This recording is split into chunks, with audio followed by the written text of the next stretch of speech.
होली का नाम सुनते ही सबसे पहले मन में मस्ती की लहर दौड़ जाती है। एक दूसरे को रंग गुलाल लगाना, पानी से भिगोना और होली खेलने के बाद मज़े से घर पे बने टेस्टी टेस्टी खाने और स्नैक्स का मज़ा लेना सोच कर ही पेट में तितलियां भाग दौड़ करने लगती हैं।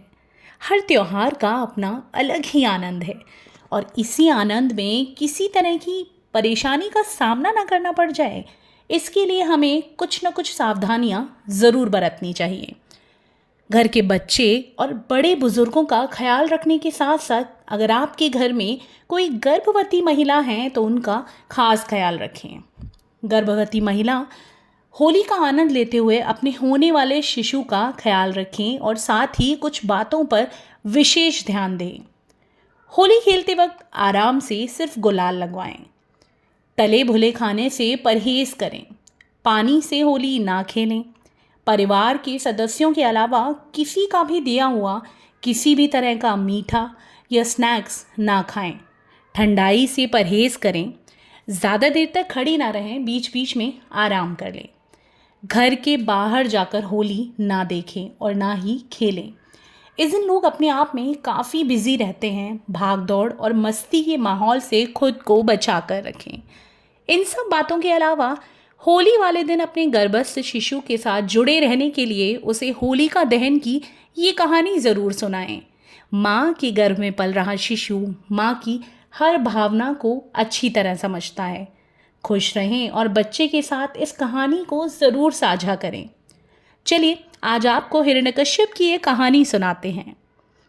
बहुत समय पहले हिरण्यकश्यप नाम के राक्षस का पुत्र प्रहलाद भगवान विष्णु का बहुत बड़ा भक्त था। हर समय उसके मुख से बस नारायण नारायण का जप निकलता था। इस बात से हिरण्यकश्यप अपने पुत्र से काफ़ी नाराज रहता था और हमेशा उन्हें विष्णु भक्ति करने से मना किया करता था। हिरण्यकश्यप को ब्रह्मा जी से अमरता का वरदान मिला था, इसीलिए वो घमंड में खुद को ही भगवान मानता था और साथ ही अपनी प्रजा से भी यही कहता था कि वो उनका भगवान है, वो उनकी पूजा करें। इस बात पर भक्त प्रहलाद ने अपने पिता को समझाया कि वो ऐसा बिल्कुल ना करें और स्वयं भी विष्णु भगवान की भक्ति करें। इस बात से हिरण्यकश्यप का गुस्सा सातवें आसमान पर पहुंच गया और उसने अपने ही पुत्र को दंड देने का निश्चय किया। सैनिकों को आदेश दिया कि वो प्रहलाद को ऊंची पहाड़ी से धक्का मारकर नीचे धकेल दें, लेकिन प्रहलाद बस भगवान नारायण के नाम का जप करते रहे। उन्हें किसी तरह का नुकसान नहीं हुआ। ये सब देखने के बाद सैनिकों ने एक गुस्सैल हाथी के पैरों तले उन्हें कुचलने के लिए रख दिया। अब यहाँ सैनिकों को और भी ज़्यादा आश्चर्य हुआ जब हाथी ने प्रहलाद की भक्ति देखकर उन पर पैर रखने की जगह शांत होना ठीक समझा। इतना होने पर भी सैनिक नहीं माने और उन्होंने प्रहलाद को खौलते हुए तेल की कड़ाही में डाल दिया। अब इसके बाद जो हुआ वो हिरण्यकश्यप की सोच से परे था। देखते ही देखते वो खौलते हुए तेल की कड़ाही ठंडी पड़ गई और खुशबूदार फूलों से भर गई। अब हिरण्यकश्यप का गुस्सा हद से ज़्यादा बढ़ने लगा था। इसके बाद उसने अपनी बहन होलिका को बुलवाया और उसे सारी बातें समझाईं। इस पर होलिका ने कहा कि वो प्रहलाद को लेकर चिता पर बैठ जाएगी। उसे एक कपड़ा वरदान में मिला था जिसे ओढ़ने पर अग्नि से होलिका का कुछ भी नहीं बिगड़ेगा। ठीक ऐसा करने के बाद भी भगवान की कृपा से वह कपड़ा होलिका के ऊपर से हटकर प्रहलाद पर आ गया और इस वजह से होलिका जलकर भस्म हो गई, पर प्रहलाद का कुछ भी नहीं बिगड़ा। इसे बुराई पर अच्छाई की विजय माना गया और इसी प्रतिरूप में हम होलिका दहन करते हैं।